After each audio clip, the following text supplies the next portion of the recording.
তো আমি আপনাদের মাঝে একটা ঘটনা শেয়ার করার জন্য আসলাম। আমার কিন্তু একটা পেজ আছে। হ্যাঁ, অনেকে হয়তো বা জানে না, কিন্তু আমার একটা পেজ আছে। আজ থেকে 4-5 মাস আগে আমি একটা ভিডিও এডিট করছিলাম, 4 মিনিট প্লাস হবে। ঠিক আছে, আপনারা হয়তো বা তাকে সবাই চেনেন। সে একজন সেলিব্রিটি, নাম হইতেছে মিরাজ আফ্রিদি। তার 2টা হাত নাই। তো সে বউ নিয়ে ভিডিও তৈরি করে, সেটাতে আমার কোনো মাথা ব্যথা নেই। আসলে তার ভিডিওটা আমাকেও অনেক ভালো লাগছিল বিধায় আমি এডিট করছিলাম। তো এডিট করে ছাড়ার পর কিছুদিন পর ভিডিওটা আমার ভাইরাল হয়েছিল। 19 লক্ষ ভিউ পাইছিলাম, 5,000 শেয়ার, 2500-3000 কমেন্ট।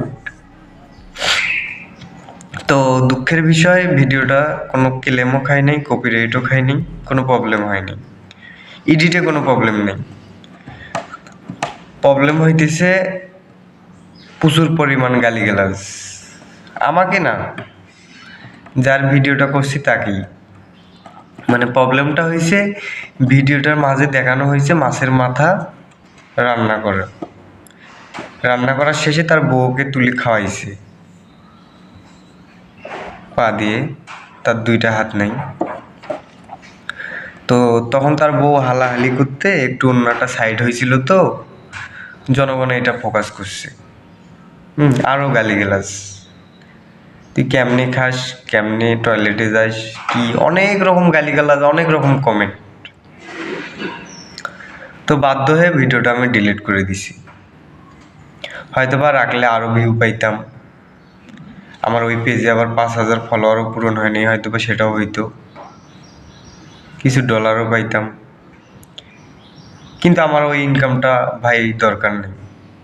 একটানা 7-8 দিন যখনই ডাটা অন করি, শুধু নোটিফিকেশন আসে গালিগালাজ। তো আমি একটা জিনিস বলবো, আমিও ফেসবুকে দেখি যে অনেকেই মানুষের কন্টেন্ট নিয়ে কাজ করেন। তা আগে ভিডিওটা যার নেবেন সেটা ভালো করে দেখবেন, ফোকাস করবেন। মানুষ যাতে নেগেটিভ চিন্তাধারা না নিতে পারে এইরকম কন্টেন্ট বানাবেন না। হ্যাঁ, আর কথা হইতেছে ভাই, আমাদেরও তো টাকার দরকার। আমরাও তো চাইলে একটা বিয়ে করে এরকম করতে পারি, কিন্তু এটা তো ইসলামের দৃষ্টিতে মানায় না, তাই না? আপনারা করেন, তারপরেও অনেক রকম তো কন্টেন্ট তৈরি করা যায়। কেউ কেউ করে না পদ্মাশীলভাবে, তো আপনারা সেইভাবে কোয়ালিটি তৈরি করেন। কিন্তু আপনারা দিন দিন তো আরও সেই রকম উন্নতি করতেছেন। কাপড় ছাড়া করলে ভিউ আরও বেশি। যাই হোক, তো কথা হইতেছে, আমার রিজিকে যদি থাকে তাহলে আমি যেভাবে হোক একদিন পাবো, এই বিশ্বাসটুকু আমার আল্লাহর কাছে আছে। এই জন্য ভিডিওটা ডিলিট করছিলাম। তবে কিছুদিন পর আবার ওই ভিডিওটা, সেম ভিডিওটা আপলোড করছিলাম, কিন্তু পরে আর ভাইরাল হয়নি। 700-800 মনে হয় ভিউ পাইছি, কিন্তু ভাইরাল হয়নি। কিন্তু আমার কথা হইতেছে যে আপনি বউকে নিয়ে ভিডিও করলেন, ঠিক আছে ভাই, মিরাজ আফ্রিদি ভাই, কিন্তু বউ পদ্মাশীল রাখেন, এটাও ঠিক আছে। তো কীরকম পদ্মাশীল হলো যে এরকম হালাহালি করতে মানুষ? আমি যে ভাই, সত্যি কথা বলতে, আমি শেয়ার করলাম ভিডিওটা শুধু এই জন্য, আমি যে এডিট করছি 4 মিনিটের ভিডিও, কিন্তু বিশ্বাস করেন ভাই, আমি এই জায়গায় কখনো ফোকাস করি নাই যে এই জিনিসটা দেখা গেছে। মানে জনগণ পরে তো আমি অবাক, আমি আহাম্মক একদম।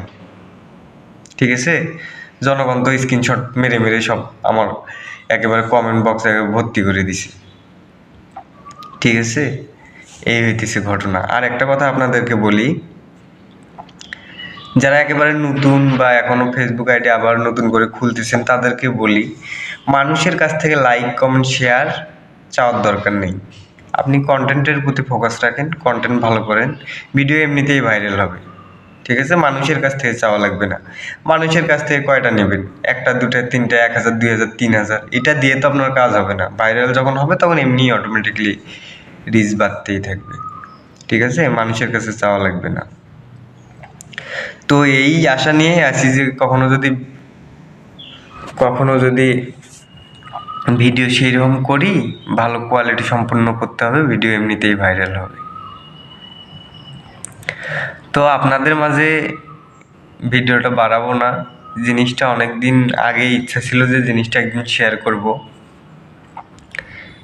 এই জন্য আর কি শেয়ার করলাম। তো সবাই আমার জন্য দোয়া করবেন, আমিও আপনাদের জন্য সবসময় দোয়া করি।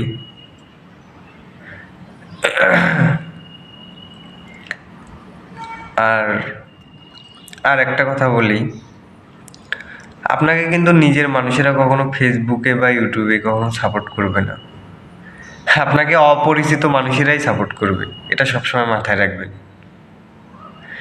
আর ভিডিওটা আমি এত লং ভিডিও আমার এই আইডিতে ছাড়ি না, তারপরেও ভিডিওটা শেয়ার করলাম। যাই হোক, আমার যদি কোনো ভুল ভ্রান্তি থাকে আমাকে ক্ষমার দৃষ্টিতে দেখবেন। আর ভালো লাগলে অবশ্যই বলবেন, মতামত দিবেন যে আসলে আমার কথায় যদি কোনো ভুল থাকে তাহলে আমাকে ক্ষমার দৃষ্টিতে দেখবেন। সবাই ভালো থাকবেন। আসসালামু আলাইকুম। নেক্সটে কোনো এক সময় দেখা হবে ইনশাল্লাহ। খোদা হাফেজ।